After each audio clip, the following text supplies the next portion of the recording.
Баршаңызға сәлем, сіздермен Дәметкен. Бүгін сіздерге тауық аяқтарын пеште пісіру әдісімен бөлісетін боламын. Видеоны соңына дейін көріңіздер. Алдымен тауық аяқтарын жақсылап жуып, ыдысымызға салып аламыз.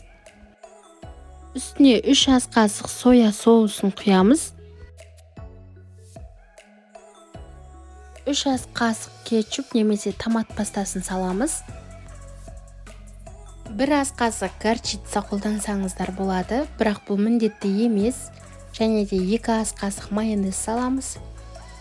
Дәміне қарай тұз, бұрыш және де қалауларыңызша дәмдеуіштер қолдансаңыздар болады.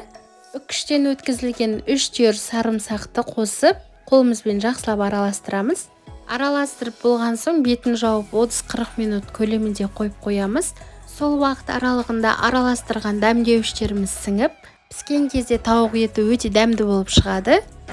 Мен тауық етімен қатар картоп және де сәбіз қолданатын боламын.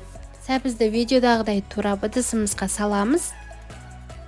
Және де картопты да видеода көрсетілгендей ұзынша етіп тураймыз.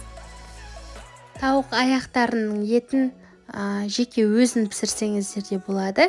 Немесе мен сияқты картоп қосып толыққанды тағам ретінде кешкі асқа немесе түскі асқа ұсынсаңыздар да болады.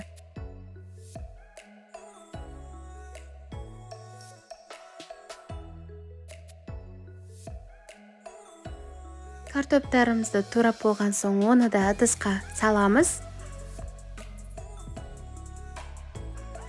Және де үстіне дәміне қарай тұз, бұрыш,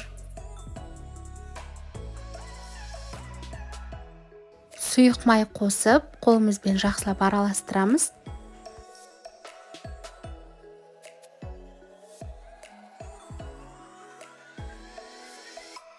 Пиязды қоссаңыздар да болады, қоспасаңыздар да болады.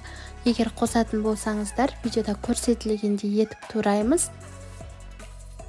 Формамызды дайындаймыз, сұйық майымызды құйып, жан-жағына жақсылап жағатын боламыз. Және де картоптарымызды видеода көрсетілгендей етіп жайғастырып шығамыз.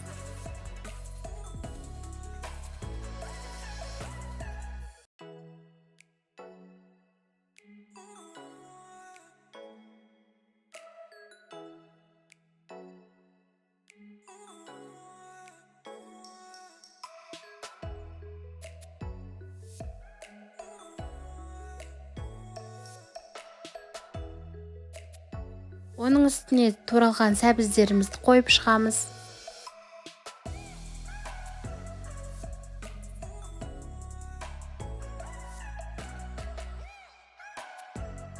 Және де пиязымызды қолымызбен үгітіп, видеодағыдай ыдысымызға саламыз.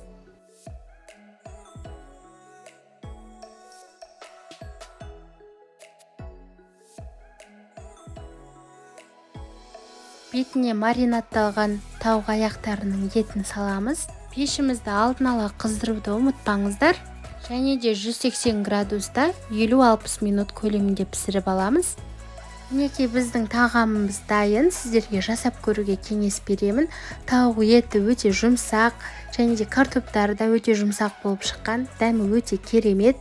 Жасап көруге кеңес беремін. Менің арнама тіркелуді ұмытпаңыздар. Алда тағы да керемет рецепттер болады. Назарларыңызға рахмет.